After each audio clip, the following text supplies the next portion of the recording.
Hello everyone, I'm Dr. Simi Choyal. Welcome to this channel. Today in this video we are going to discuss about how the price and output determined under monopolistic competition. So as we have discussed in the previous video, we had discussed that what are the characteristics, what are the features of monopolistic market structure, imperfect competition जिसको हम लोग बोलते हैं. यहाँ पे हम लोग discuss करेंगे कि ये जो इम्परफेक्ट कंपटीशन है, इम्परफेक्ट मार्केट है, मोनोपोलिस्टिक कंपटीशन है, यहाँ पे किस तरह से प्राइस एंड आउटपुट डिटरमाइन किया जाता है. यहाँ पे हम लोग शॉर्ट रन की बात करेंगे, लॉन्ग रन की बात करेंगे. तो शॉर्ट रन में जैसे हमने पहले वाले दोनों मार्केट स्ट्रक्चर परफेक्ट कंपटीशन और ये हमारा जो मोनोपोली मार्केट स्ट्रक्चर है, इसको हम लोगों ने डिस्कस किया था कि इनके क्या कैरेक्टरिस्टिक्स होते हैं, किस तरह से प्राइस एंड आउटपुट डिटरमाइन होते हैं. सिमिलरली मोनोपोलिस्टिक कंपटीशन में भी हम लोग डिस्कस कर रहे हैं कि शॉर्ट रन में क्या रहेगा. शॉर्ट रन में एक चीज तो रहेगी सुपर नॉर्मल प्रॉफिट, दूसरा केस रहेगा नॉर्मल प्रॉफिट और तीसरा केस रहेगा लॉस का. क्योंकि हमने पहले भी डिस्कस किया था, शॉर्ट रन टाइम पीरियड ऐसा टाइम पीरियड होता है जहां पे टाइम कम होने की वजह से कुछ फैक्टर्स वेरिएबल होते हैं और कुछ फैक्टर्स फिक्स्ड होते हैं. और ये टाइम पीरियड इतना कम होता है कि अगर कोई फर्म्स लॉसेस इनकर कर रही है तो वो अभी फिलहाल मार्केट छोड़ के नहीं जा सकती हैं. और अगर कोई दूसरी फर्म्स में मार्केट में एंटर करना चाहती हैं तो वो नया प्लांट वगैरह लगाने के लिए अभी उनके पास में ये जो टाइम पीरियड है वो काफी कम है. तो ऐसे सिचुएशन में शॉर्ट रन में 3 केसेस होंगे. कौन कौन से? First thing is super normal profit, second thing is normal profit and third is the case of loss. और वहीं पे लॉन्ग रन में अगर हम बात करें तो just like perfect competition, perfect competition में भी लॉन्ग रन में फर्म सिर्फ और सिर्फ कौन से प्रॉफिट्स अर्न करते हैं? Normal profits. तो यहाँ पे भी जो मोनोपोलिस्टिक कंपटीशन है, मोनोपोलिस्टिक कंपटीशन में लॉन्ग रन में फर्म क्या अर्न करेंगी? Only and only normal profits. ऐसा क्यों? क्योंकि यहाँ पे भी हम लोगों ने एक कैरेक्टरिस्टिक डिस्कस किया था that there are large number of sellers in the market. और अगर शॉर्ट रन में बहुत सारी फर्म्स अगर सुपर नॉर्मल प्रॉफिट अर्न कर रही हैं तो दूसरी फर्म्स को अट्रैक्ट करेंगी और उसकी वजह से न्यू फर्म्स की एंट्री की वजह से जो उनका सुपर नॉर्मल प्रॉफिट है वो किस में कन्वर्ट हो जाएगा? नॉर्मल प्रॉफिट में. सिमिलरली जो फर्म्स लॉसेस इनकर कर रही थी, अब इतना टाइम है कि वो अपने जो प्लांट है, फिक्स्ड एसेट्स है, उनको सेल ऑफ करके वो मार्केट छोड़ के जा सकती हैं, तो लॉसेस भी नहीं होंगे. तो यहाँ पे लॉन्ग रन में सिर्फ और सिर्फ फर्म्स क्या अर्न करेंगे? Only and only normal profits. चलिए अब हम लोग डिस्कस करते हैं कि किस तरह से प्राइस एंड आउटपुट डिटरमाइन किया जाएगा. यहाँ पे भी हम लोग कौन सी अप्रोच डिस्कस कर रहे हैं? Marginal revenue and marginal cost approach. Marginal revenue और मार्जिनल कॉस्ट अप्रोच की 2 कंडीशंस होती हैं और दोनों कंडीशंस फुलफिल होना जरूरी है. पहली कंडीशन है कि मार्जिनल रेवेन्यू जो है वो मार्जिनल कॉस्ट के बराबर होना चाहिए. Marginal revenue should be equal to marginal cost. And second condition is that marginal cost curve must cut the marginal revenue curve from below. तो इसको हम लोग यहाँ पे देखते हैं.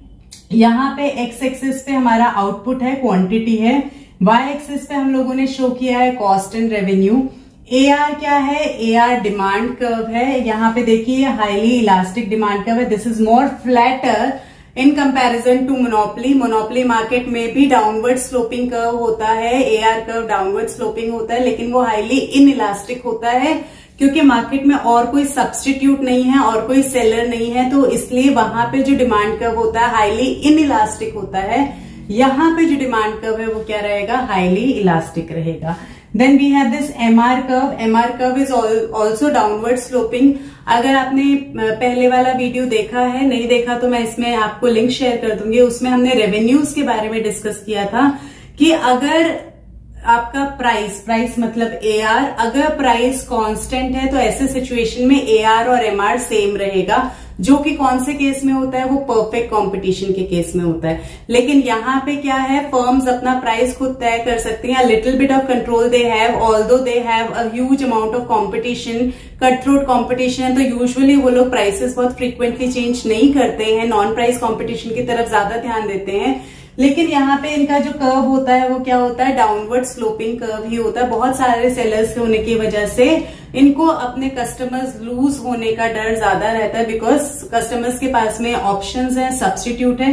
जैसे ही उनको लगता है कि ये वाला जो प्राइस है इंक्रीज हुआ, वो लोग बहुत जल्दी दूसरे ब्रांड या दूसरे प्रोडक्ट पे शिफ्ट हो जाते हैं। यस, कुछ लोगों की ब्रांड लॉयल्टी रहती है, कस्टमर लॉयल्टी रहती है, लेकिन फिर भी बहुत सारे कस्टमर्स जो हैं वो चेंज हो जाते हैं। इसलिए यहाँ पे परफेक्टली इलास्टिक नहीं है, लेकिन रिलेटिवली इलास्टिक है। That means highly elastic demand curve है। MR curve will always be below AR curve, ये भी हम लोगों ने रेवेन्यू में डिस्कस किया है। अब यहाँ पे देखिए प्राइस एंड आउटपुट किस तरह से डिटरमाइन किया जा रहा है। ये हमारा मार्जिनल कॉस्ट कर्व है। मार्जिनल कॉस्ट कर्व कैसा होता है? यू शेप कर्व होता है। ये दोनों कंडीशंस कहाँ फुलफिल हो रही है? जहां फुलफिल हो रही है वहां से हमारा आउटपुट डिटरमाइन होगा।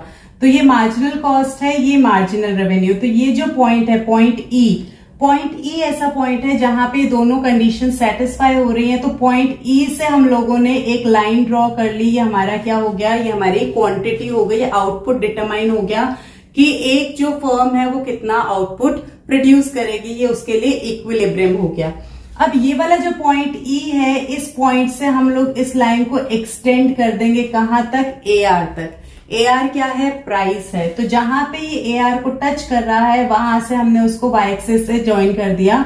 ये हमारा क्या हो गया? प्राइस हो गया। अब चाहे हम लोग शॉर्ट रन की बात करें, लॉन्ग रन की बात करें, आउटपुट और प्राइस डिटर्मिनेशन ऐसे ही होगा। Now let's discuss the case of super normal profit. Short run equilibrium में हम लोग मोनोपोलिस्टिक कंपटीशन में हम लोग क्या डिस्कस कर रहे हैं? Super normal profit. यहाँ पे इसको हम लोग देखते हैं। अच्छा, सुपर नॉर्मल प्रॉफिट कब होता है? When AR is greater than average cost. जो रेवेन्यू है वो कॉस्ट से जब ज्यादा होता है तो हमारा जो डिफरेंस अमाउंट होता है वो क्या कहलाएगा? सुपर नॉर्मल प्रॉफिट कहलाएगा। तो यहाँ पे हम लोग मार्जिनल रेवेन्यू, मार्जिनल कॉस्ट के दोनों कंडीशंस को देखते हुए करेंगे। ये हमारा AR है, एक्स एक्सिस पे क्वांटिटी या आउटपुट है, Y एक्सिस पे कॉस्ट एंड रेवेन्यू है, और ये हमारा AR कर्व है, डाउनवर्ड स्लोपिंग MR कर्व है। जैसे मैंने पहले भी बताया है, MR can be positive, it can be zero, it can be negative also, but AR will never be zero और नेगेटिव, बिकॉज AR क्या है? प्राइस है, और प्राइस कभी नेगेटिव नहीं होता, प्राइस कभी जीरो नहीं होता। फ्री सैंपल्स को हम लोग सेल में कंसिडर नहीं करते। तो यहाँ पे देखिए ये वाला जो है, this is shorten average cost curve, this is shorten marginal cost curve. अब ये मार्जिनल कॉस्ट ने जहां पे मार्जिनल रेवेन्यू को इंटरसेक्ट किया, जहां पे इसने इसको कट किया, ये वाला जो पॉइंट है यहाँ पे आप देखिए, दिस इज पॉइंट ई। यहां इस पॉइंट से हमने क्या किया? आउटपुट डिटरमाइन किया है। कहां से? ये जो पॉइंट ई है। यहाँ पे बहुत ध्यान देने वाली बात है कि एवरेज कॉस्ट और मार्जिनल कॉस्ट के इंटरसेक्शन से हमारा आउटपुट डिटरमाइन नहीं होगा। किससे होगा? मार्जिनल कॉस्ट और मार्जिनल रेवेन्यू के इंटरसेक्शन से हमारा आउटपुट डिटरमाइन होगा, क्वांटिटी डिटरमाइन होगी। तो ये यहाँ पे बहुत सारे स्टूडेंट्स ये मिस्टेक करते हैं कि वो क्या करते हैं? एवरेज कॉस्ट और मार्जिनल कॉस्ट के इंटरसेक्शन से वो लोग आउटपुट डिटरमाइन करते हैं, but that is incorrect. Marginal cost और मार्जिनल रेवेन्यू जहां पे इंटरसेक्ट करेंगे, दैट इज द पॉइंट जहां से आउटपुट डिटरमाइन होगा, जहां पे ये दोनों कंडीशंस सेटिस्फाई होंगी। सो यहाँ पे ई पॉइंट पे ये कंडीशन सेटिस्फाई हो रही है। यहां से हमने क्या किया? एक लाइन ड्रॉ करी, ये हमारा आउटपुट हो गया। OQ क्वांटिटी एक जो फर्म है वो प्रोड्यूस करेगी। उसके बाद में ये वाली जो लाइन है इसको हमने एक्सटेंड कर दिया। कहां तक? AR तक एक्सटेंड किया। कहां तक एक्सटेंड किया इसको? AR तक। AR क्या है? प्राइस है। इसलिए ये वाला जो पॉइंट है, पॉइंट M जो हमने कहा है, इसको हमने क्या किया? Y एक्सिस के साथ में ज्वाइन कर दिया। तो ये हमारा क्या हो गया? प्राइस हो गया। क्या हो गया? ये हमारा OP is the price for OQ quantity. अब हमारे को ये देखना है कि OQ क्वांटिटी को प्रोड्यूस करने के लिए खर्चा कितना आया, कॉस्ट कितनी आई। तो हमारा पूरा जो हमारा फोकस है वो किस पे? ये वाली क्वांटिटी वाली लाइन पे। तो क्वांटिटी लाइन पे एवरेज कॉस्ट कहां पे आ रहा है? यहाँ पॉइंट N पे एवरेज कॉस्ट आ रहा है। तो जहां पे पॉइंट N है इसको हमने क्या किया? Y एक्सिस के साथ में ज्वाइन कर दिया। तो हमारा OR जो है वो कॉस्ट है, OR इंटू OQ, ये हमारा कॉस्ट है। तो टोटल कॉस्ट कितनी हो गई? ORNQ। ये वाला जो नीचे वाला रेक्टेंगल है, ये वाला हमारा क्या हो गया? ये हमारी कॉस्ट हो गई किसकी? OQ प्रोड्यूस करने की। और OQ प्रोड्यूस किया, उसकी सेल प्राइस क्या हो गई? OQ इंटू OP, वो क्या हो गया? उसका रेवेन्यू हो गया। तो OQ इंटू OP, तो ये पूरा जो बड़ा वाला रेक्टेंगल है OPMQ, OPMQ, ये जो पूरा रेक्टेंगल है ये क्या हो गया, ये रेवेन्यू हो गया। रेवेन्यू में से अगर हम लोग कॉस्ट को माइनस कर देते हैं तो क्या आएगा, तो हमारा प्रॉफिट आएगा। कौन सा प्रॉफिट आएगा, सुपर नॉर्मल प्रॉफिट। कौन सा प्रॉफिट आएगा, सुपर नॉर्मल प्रॉफिट। तो ये PMNR, ये वाला जो हम इसको अगर हम शेडेड कर देते हैं तो PMNR क्या है हमारा, super normal profit. Okay, now let's discuss the case of normal profit. Normal profit कब होता है, जब एवरेज रेवेन्यू और एवरेज कॉस्ट इक्वल होते हैं। नॉर्मल प्रॉफिट कब होगा, when average revenue is equal to average cost. Again marginal revenue marginal cost है, हमने क्या किया, आउटपुट डिटरमाइन किया। ये हमारा मार्जिनल कॉस्ट कर्व है, ये हमारा मार्जिनल रेवेन्यू कर्व है, जहां पे दोनों इंटरसेक्ट हो रहे हैं, वहां से हमने क्वांटिटी डिटरमाइन करी। ये वाली लाइन को हमने एक्सटेंड कर दिया कहां तक, AR तक। AR क्या होता है, AR प्राइस भी होता है, डिमांड कर्व भी होता है। इसको हमने क्या किया, y एक्सिस के साथ में ज्वाइन कर दिया, तो OQ इंटू OP क्या हो गया, यही रेवेन्यू है और यही कॉस्ट है। तो नॉर्मल प्रॉफिट में average revenue is equal to average cost. Okay, now let's discuss the case of loss in the case of short run। और short run में loss की situation में क्या होगा, जहां पे कॉस्ट जो है वो रेवेन्यू से ज्यादा है। Average cost is greater than average revenue. तो आइए वापस से इसको देखते हैं डायग्राम के through. Marginal revenue marginal cost approach से हमने आउटपुट डिटरमाइन किया। ये हमारा मार्जिनल कॉस्ट है, ये मार्जिनल रेवेन्यू है, this is the point, this is the equilibrium. यहां से हमने क्वांटिटी ड्रॉ की, क्वांटिटी वाली लाइन को एक्सटेंड किया कहां तक, AR तक, उसको हमने ज्वाइन कर दिया, वो हमारा क्या हो गया, प्राइस हो गया। ये तो हो गया रेवेन्यू। अब इसको बनाने की कॉस्ट कितनी आई, OQ क्वांटिटी को बनाने की कॉस्ट कितनी आई, कॉस्ट हमारे को दिख रहा है average cost is above average revenue. ये एवरेज रेवेन्यू है, average cost is higher, it is greater than average revenue. तो ये वाली जो लाइन है इसको हमने क्या किया, इसको हमने एक्सटेंड कर दिया। इसको क्या किया हमने, एक्सटेंड कर दिया कहां तक, जहां पे ये एवरेज कॉस्ट को टच करेगी। और जहां पे ये एवरेज कॉस्ट को टच कर रही है उसको हमने क्या किया, y एक्सिस के साथ में ज्वाइन कर दिया। तो हमारे को एक ये रेक्टेंगल दिखाई दे रहा है PMNR।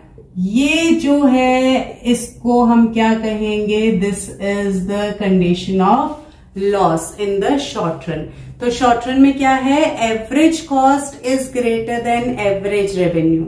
नॉर्मल प्रॉफिट में average revenue is equal to average cost. और सुपर नॉर्मल प्रॉफिट में क्या होता है, average revenue is greater than average cost. तो ये वाले हमारे क्या है, हमने 3 केसेस डिस्कस किए शॉर्ट रन इक्विलिब्रियम के, क्या कौन कौन से, super normal profit, normal profit and हमारा case of loss. Now let's discuss the case of long run. Long run में पहले भी जैसे डिस्कस किया, लॉन्ग रन में क्या होगा, firms will earn only normal profits. क्यों, क्योंकि अगर वो शॉर्ट रन में सुपर नॉर्मल प्रॉफिट्स अर्न कर रही थी तो वो दूसरी फर्म्स को अट्रैक्ट करेंगी, जिसकी वजह से जो कॉस्ट है उसकी हाई हो जाएगी और उसके जो सुपर नॉर्मल प्रॉफिट्स हैं वो लो हो जाएंगे। और जो लॉसेस फर्म इनकर कर रही थी वो फर्म क्या करेंगे, इंडस्ट्री छोड़ के चली जाएंगे। Because this is another characteristic of monopolistic competition, that is free entry and exit. और लॉन्ग रन में क्योंकि बहुत टाइम है, सारे फैक्टर्स वेरिएबल हैं, तो कोई भी नया प्लांट सेटअप करना चाहता है, नए फिक्स्ड एसेट्स खरीदना चाहता है, बेचना चाहता है, तो देयर इज सफिशिएंट टाइम। तो लॉन्ग रन में क्या है, मैंने क्या बताया, केस कौन सा होगा, सिर्फ और सिर्फ नॉर्मल प्रॉफिट। और नॉर्मल प्रॉफिट में क्या होता है, when average revenue is equal to average cost. यहाँ पे दिख रहा है हमने क्वांटिटी कैसे डिटरमाइन की, ये मार्जिनल कॉस्ट है, ये मार्जिनल रेवेन्यू है, ये E है इक्विलिब्रियम पॉइंट, जहां पे दोनों कंडीशन सेटिस्फाई हो रही है। वहां से हमने एक लाइन ड्रॉ करी, वो हमारा क्वांटिटी हो गया, आउटपुट हो गया। इसको हमने एक्सटेंड कर दिया AR तक और उसको हमने y एक्सिस के साथ में ज्वाइन कर दिया, वो क्या हो गया, प्राइस हो गया। और एवरेज कॉस्ट भी इस पॉइंट पे टच करते हुए जा रहा है, दैट मीन्स यहाँ पे एवरेज रेवेन्यू और एवरेज कॉस्ट क्या है, बराबर है। तो ये हमारा क्या रहेगा, मोनोपोलिस्टिक कंपटीशन में भी जैसे हम लोग परफेक्ट कंपटीशन की बात करते हैं, लॉन्ग रन में firms will earn only and only normal profits. So I hope ये वाला जो वीडियो है आप सभी लोगों के लिए यूजफुल रहा होगा। तो अगर आपको ये अच्छा लगा तो लाइक करें, शेयर करें एंड सब्सक्राइब करें। Thank you.